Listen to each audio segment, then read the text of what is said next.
Sebetulnya pertama, kalau dari segi sejarah, orang Sunda sangat mencintai air sebetulnya. Kan kayak sungai juga dulu disebut Patanjala lah ya. Patanjala itu konsep sungai yang termasuk pelestariannya sebetulnya. Makanya ada namanya kabuyutan, semacam di Cibadak itu kan untuk melarang ambil ikan dan sebagainya. Jadi ada beberapa lokasi sungai yang sebetulnya dijadikan pelestarian dan juga buffer.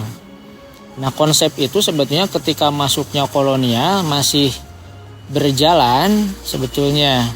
Tapi ada mix lah, karena pertama kolonial pun dia mengenalkan sistem modern yang justru di satu sisi dia menjadi pencemaran juga. Sebagai contoh, pengenalan WC.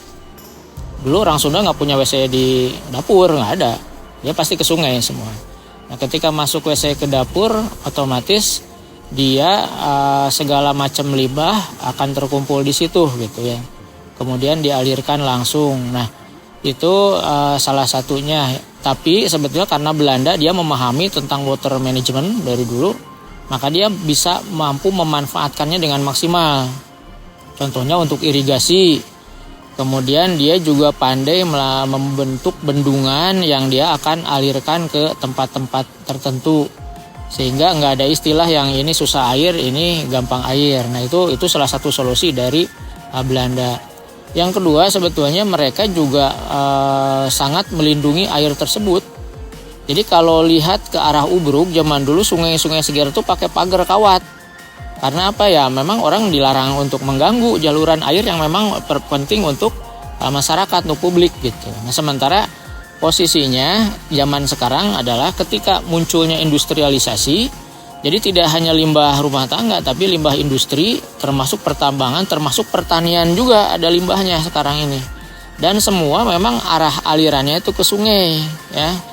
Jadi ada metode tertentu sebetulnya yang secara modern, misalkan untuk bahan kimia diolah dulu, bisa ada oil separator dan sebagainya yang tidak bisa langsung ke sungai, tapi memang itu tidak terelakkan lah. Ada beberapa yang kita masih karena budaya kita belum terbiasa dengan kedisiplinan, akhirnya itu ada yang lolos ke sungai. Yang kedua, yang paling utama adalah culture kita sendiri berubah. Dari yang awalnya mencintai sungai, yang sekarang menganggap sungai itu hanya sebagai aliran pembuangan sampah gitu, limbah dan sebagainya, akhirnya dibuang ke sana gitu. Nah, itu kira-kira yang jadi masalah sebetulnya. Jadi kita boleh saja belajar ke kolonial gitu ya untuk dalam pengelolaan airnya, tapi sebetulnya untuk kecintaan terhadap air kita udah punya dari dulu. Jadi sungai itu zaman dulu orang Sunda menganggap sebagai kehidupan itu sendiri. Jadi sungai itu dianalogikan sebagai perempuan. Perempuan itu kan selain sebagai manusia dianggap sebagai sumber kehidupan. Sama seperti sungai seperti itu. Nah, makanya konsep-konsep itulah yang pada akhirnya hilang. Karena mungkin lama juga terjajah, itu pertama. Yang kedua juga memang modernisasi akhirnya menggugurkan beberapa asumsi-asumsi tentang budaya dan peradaban Sunda pada masa lalu. Kira-kira begitu kan. Betul. Jadi secara konsep tentu harus kembali ke kultur kita yang lama secara konsep, tapi secara modernisasi pengelolaan, nah itu kita belajar ke Eropa, ke Belanda. Itu yang paling bagus itu. Dikawinkan. Nah, kalau dikawinkan bagus itu kan. Ya. Berarti harapan Kang Eman ke depan kita bisa mengawinkan kembali. Betul.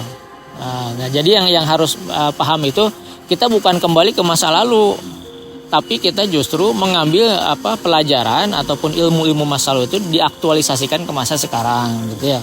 Jadi yang harus dipelajari, misalkan ketika nanam sawah nih, kita ada namanya upacara adat ngukuluan sangyang atau apalah bakti purnamasari.